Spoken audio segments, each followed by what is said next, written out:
அனைவருக்கும் வணக்கம். நாளைக்கு பாத்தீங்கன்னா ஆடி அமாவாசை வியாழக்கிழமை வருது. ரொம்ப ரொம்ப விசேஷமான இந்த ஆடி அமாவாசையோட ஃபர்ஸ்ட் சிறப்புகளை என்னன்னு பார்த்தலாம். இந்த வீடியோ பதிவுல அமாவாசை அன்னைக்கு என்னெல்லாம் செய்யலாம், என்ன செய்யக்கூடாது, அது மட்டும் இல்லாம என்ன வகையான காய்கறிகள் உணவுல சேர்க்கலாம் அப்படிங்கறத பத்தி தான் நம்ம பார்க்க போறோம். ஃபர்ஸ்ட் இந்த அமாவாசையோட சிறப்பு என்ன அப்படிங்கறத பாத்துருவோம். இந்த ஆடி அமாவாசையோட சிறப்பு என்னன்னு பாத்தீங்கன்னா, இது தட்சணிய காலத்துல வருது. தட்சன் அப்படின்னா தெற்கு நோக்கி சூரியன் உதிக்க தொடங்க ஆரம்பிக்கும். அதனால இது முதல் அமாவாசை அப்படின்னு சொல்லப்படுது. இருக்கிறதுலே தமிழ் மாதங்கள்ல பாத்தீங்கன்னா ஆடி, தை, புரட்டாசி இந்த 3 அமாவாசைகளும் பாத்தீங்கன்னா பெரிய அமாவாசை, மகாலய அமாவாசைன்னு சொல்லப்படுது. இந்த தினங்கள்ல பாத்தீங்கன்னா இந்த திதிகள்ல இந்த மாதங்கள்ல வர திதிகள்ல நம்ம முன்னோர்கள் பூமிக்கு வருவாங்க. அவங்களுக்கு நம்ம பாத்தீங்கன்னா தாகத்தோடு வர்ற அவங்களுக்கு நம்ம பாத்தீங்கன்னா எள்ளும் நீரும் இறைக்கும் பொழுது அவங்களுடைய தாகம் தீரும். நம்ம அவங்களுக்கு உணவு சமைக்கும் போது காகத்தின் வடிவில் பாத்தீங்கன்னா அந்த உணவை எடுத்துட்டு போவாங்க அப்படிங்கிறது நம்ம முன்னோர்களோட ஐதீகம். அவங்க சொல்லி கொடுத்த வழியில தான் இன்ன வரைக்கும் நம்ம பின்பற்றிட்டு இருக்கோம். நிறைய பேருக்கு பாத்தீங்கன்னா சில பேருக்கு குலதெய்வமே தெரியாம இருக்கும், முன்னோர்கள் வழிபாடு சரியா செய்ய மாட்டாங்க. அதனால பாத்தீங்கன்னா பித்திருக்களோட தோஷம் நமக்கு அண்டும். பித்திருக்களோட தோஷத்தை நம்ம வாங்கக்கூடாது. அதாவது நம்மளுடைய ஆன்மா பாத்தீங்கன்னா பிரம்மா, சிவன், விஷ்ணு 3 பேருக்குமே பாத்தீங்கன்னா கடன் பட்டிருக்கு. அதுல நம்ம பிரம்மாவுக்கு செலுத்தக்கூடிய கடன் பாத்தீங்கன்னா முன்னோர்கள் வழிபாடு தான் பாத்தீங்கன்னா பிரம்மாவுடைய கடனை அடைக்கிறதுக்கு ஒரே வழி. நம்ம முன்னோர்களுடைய அந்த சாபம் நீங்கணும், முன்னோருடைய நம்ம ஆசி பெறணும் அப்படின்னா கண்டிப்பா பிரம்மாவோட ஆசி வேணும். அப்ப பாத்தீங்கன்னா நம்ம பித்திருக்களுக்கு பாத்தீங்கன்னா அந்த தர்ப்பணம் கொடுக்கறது அப்படிங்கிறது ரொம்ப ரொம்ப சிறப்பு வாய்ந்தது அப்படின்னு சொல்லப்படுது. இதுதான் பாத்தீங்கன்னா இந்த ஆடி அமாவாசையோட சிறப்பு. ஆடி மாதம் அப்படின்னாலே ஆன்மீக மாதம் தான்.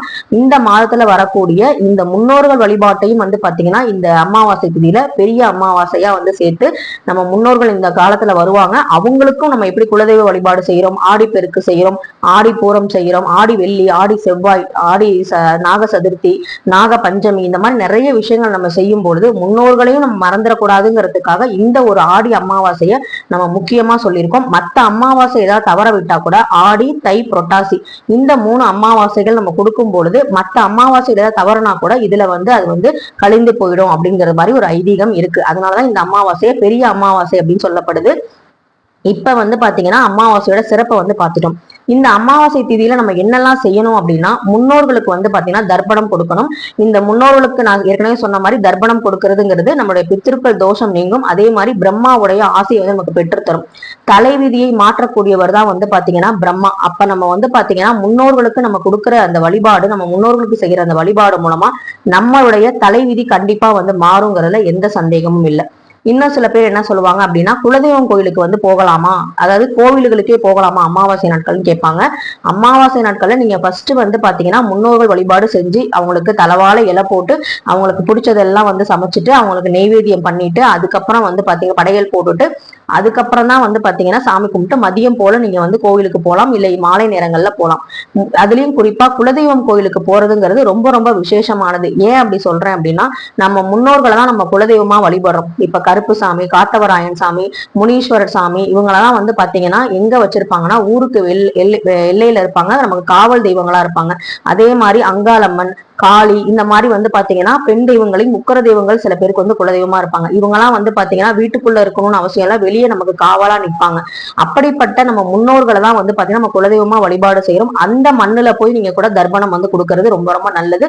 முன்னோர்களோட ஆசையும் நமக்கு பெற்றுக் கொடுக்கும், ஒண்ணும் தவறு கிடையாது. அதே மாதிரி அந்த மண்ணை போய் மிதிக்க மிதிக்க நம்ம முன்னோரோட ஆசி கண்டிப்பா கிடைக்கும். இது குலதெய்வ வழிபாடுங்கிறது செய்யறதும் ஆடி அமாவாசைக்கு ரொம்ப ரொம்ப நல்லது.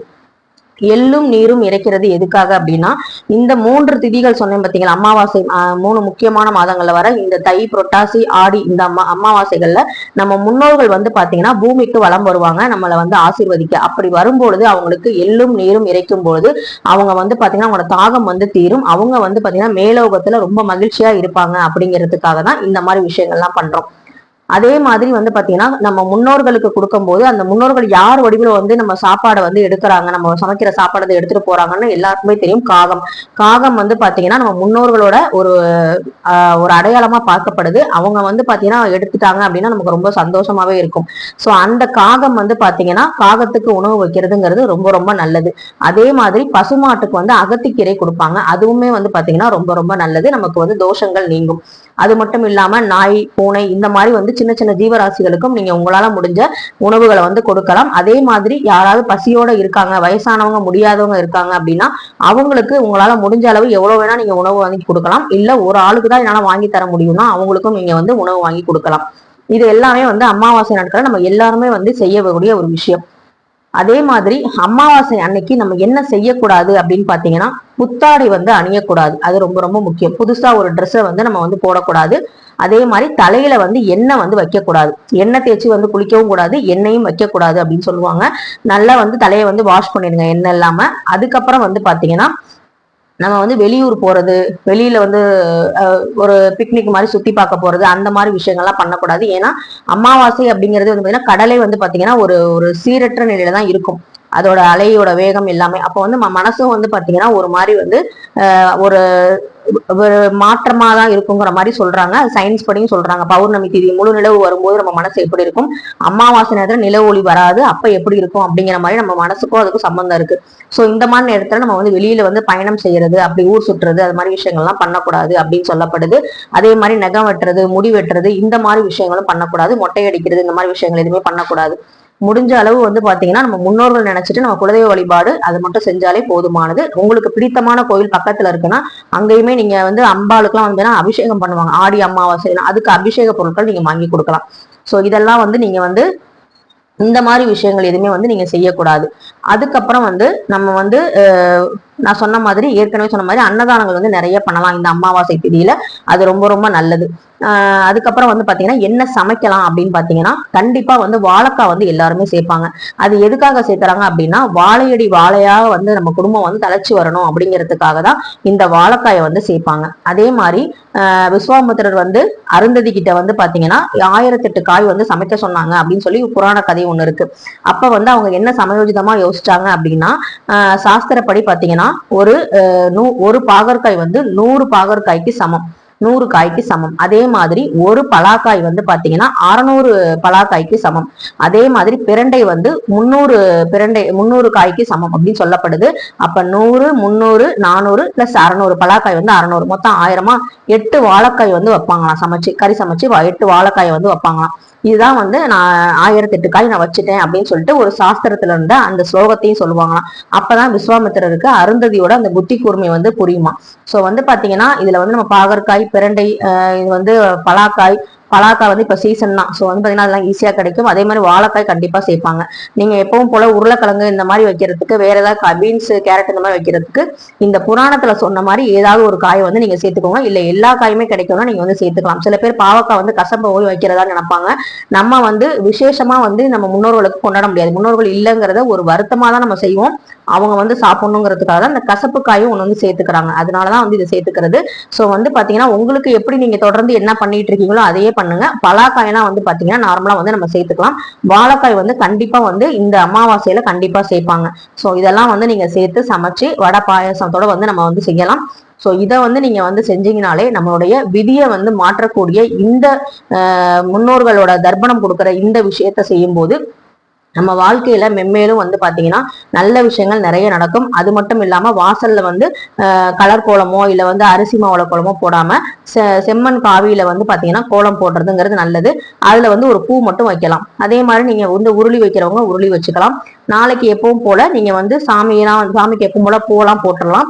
ஃபர்ஸ்ட் நீங்க வந்து முன்னோர்களுக்கு வந்து வழிபாடு செஞ்சு சமைச்சிட்டு அதுக்கப்புறம் சாயங்காலமா நீங்க வந்து பூஜை அறையில போய் விளக்கு ஏற்றி நீங்க சூடம் சாம்பிராணி எல்லாம் காமிச்சு உங்களுடைய இஷ்ட தெய்வம், குலதெய்வம் இவங்களெல்லாம் வந்து வேண்டிக்கோங்க. கோயிலுக்கு போற பழக்கம் இருக்கவங்க கோயிலுக்கும் நீங்க போகலாம். ஆனா புது ட்ரெஸ் வந்து போடக்கூடாது அப்படின்னு சொல்லப்படுது. சோ இந்த மாதிரி விஷயங்கள் நம்ம ஃபாலோ பண்ணி நம்ம செய்யும் பொழுது நமக்கு வந்து நிறைய நல்ல விஷயங்கள் நடக்கும். சில பேர் வந்து பாத்தீங்கன்னா இன்னைக்கே வீடு வாசல்லாம் சுத்தம் பண்ணிடுவீங்க. சில பேர் நாளைக்கு காலையில இருந்து சுத்தம் பண்ணுவீங்க. நாளைக்கு காலையில அதிகாலையில இருந்தே 3:30 மணில இருந்தே நாளைக்கு அடுத்த நாள் அதிகாலை, அதாவது 1:30 மணி வரைக்கும், அடுத்த நாள் மிட் நைட் 1:30 மணி வரைக்குமே இருக்கு வெள்ளிக்கிழமை. சோ வந்து வெள்ளிக்கிழமை விடிய கால பொழுது 1:30 வரைக்கும் இருக்கு. அப்ப நாளைக்கு முழுவதுமே அமாவாசை, முழு அமாவாசையா வருது.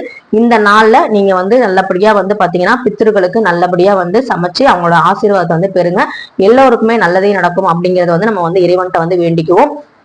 அதோட மட்டும் இல்லாம நாளைக்கு வந்து நம்ம சேனல்ல நான் போற கோவில், அது மட்டும் இல்லாம நான் வீட்டுல செய்யக்கூடிய கலச வழிபாடு, இதனுடைய வீடியோவும் வரும். கண்டிப்பா வந்து பாருங்க.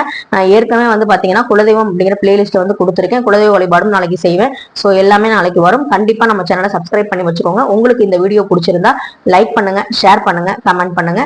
நன்றி, வணக்கம்.